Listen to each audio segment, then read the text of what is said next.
Crisis Radio reminding you, if you're anywhere near Washington, D.C., be in Lafayette Park across from the White House on Saturday, December 12th at 11 a.m. to stop the Obama-Pelosi-Reid escalation of the Afghan war. Peace organizations that do not protest Obama directly, now that Obama is the warmonger-in-chief and butcher-in-chief and escalator-in-chief and decider-in-chief, he's supposedly the commander-in-chief, if you can believe this character. Those who do not protest Obama directly at the White House, by name, to his address, are simply exposed as shills for the Democratic Party, shills for the foundations, foundation-funded fakers who are not worth supporting. So if you've been giving money to some peace organization, you should make sure to see if they show up, if they contribute to this emergency anti-war demonstration. And the idea is to get that on the scoreboard, to send out the announcements so that you're at least having some weight thrown into the scales against the warmonger party, which dominates the White House, with the well-known warmonger Rahm Emanuel, former member of the Israeli Defense Force, who's now running the White House. So in Russia today, I was talking this week about, obviously, that the Taliban charges against the CIA are more than plausible. They're practically an open and shut case, and that then should lead to a greater awareness in Pakistan, which is what Reuters is worried about. The other thing now, we're told that the Pakistani army has successfully advanced into South Waziristan, and that simply means that there is a civil war, and that those fighters, the Pakistani Taliban in particular, have fled to other places, right? Maybe they've fled back to Peshawar. Maybe they're back in the Swat Valley now, that the main forces of the Pakistani army are in South Waziristan. The other thing is the Taliban of Pakistan and the Taliban of Afghanistan, not the same thing. Taliban in Afghanistan seem to say, get out of our country and we will leave you alone. You leave us alone. We'll leave you alone, you foreign invaders.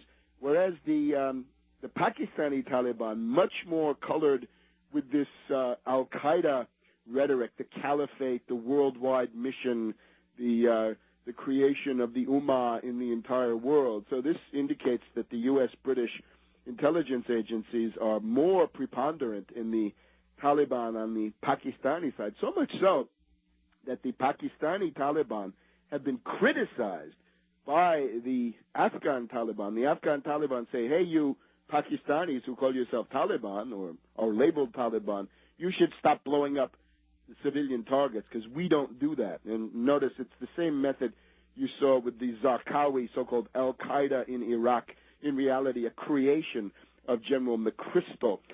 Good background on all of this, if you can read German.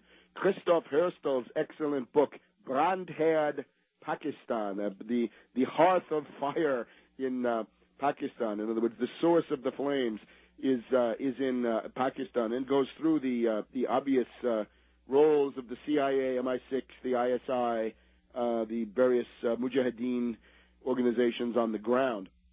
Now, shifting over to Iran, a lot of pressure on Iran.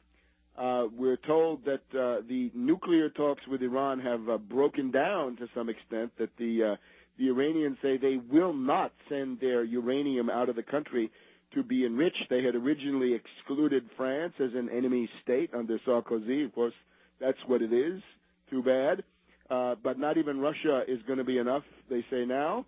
So there's a meeting in Brussels of the 5+1, the permanent 5 of the Security Council, plus Germany, always a big player in the Iranian economy. And we're running up against these artificial lunatic deadlines that were set by Obama, right? The end of the year, well, it's almost December. What's going to happen? Now, let me stress, I still don't think that the main thing is going to be an Israeli attack on Iran. I'll be quite surprised.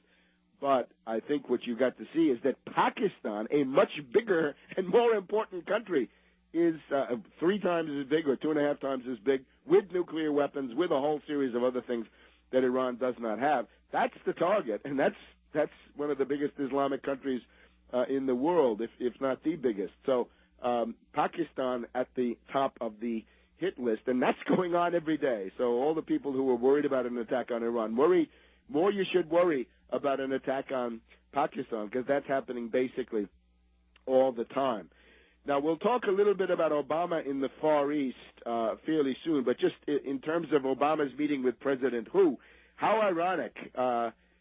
These two that are making nice at the Great Wall and the Forbidden City and Beijing and all this, they are enemies in a proxy war inside Pakistan, because China is supporting the government in Islamabad, and Obama is supporting the Taliban, who are trying to wage civil war and destroy the central government in Islamabad. So all of the nonsensical diplomatic kabuki dance in the Forbidden City means nothing, because these countries are essentially clashing on the battlefield of Pakistan. And the only reason the U.S. does this is to remain a player in a region where the U.S. has nothing to offer to anybody, and the only way they can influence things is to prevent, sabotage, disrupt peaceful economic development. What's so threatening about an oil pipeline from Iran across Pakistan into China? Well, that's the number one thing. They also don't want a pipeline from Iran across Pakistan into India, because that would essentially set up economic cooperation, a rational basis for Iran, Pakistan, and India to face their real problems instead of the problems that have been used to divide and conquer by the State Department and the Foreign Office for these many years. Barkey, we're told, Obama is freaking out about all the leaks about his 8+ meetings of his saber-rattling war council. So there we have this entire strategic thing. Now, in the background, let's also pay attention to the question of the dollar, because we're looking at a time now where dollar, oil, and geopolitics in some ways come together. The backdrop of Obama's trip to the Far East is the tremendous weakness of the U.S. dollar because of the trade deficits, really. The U.S. merchandise trade deficit is an even more serious problem than the federal budget deficit. The trade deficit is inherently harder to control because you're dealing with other sovereign entities in the world. So the backdrop of this is we saw that there were attempted support operations by a group of central banks in the previous week, as we reported. Support operations to keep the dollar from weakening too much, to support the dollar so that their own currencies, right, the Taiwan, South Korean currencies, and some others would not be priced out of the market because they're so expensive compared to the U.S. market. So we've got the chief executive of Hong Kong saying he is scared by the Federal Reserve 0% monetary policy, and well, he might be. We'll be back in a minute.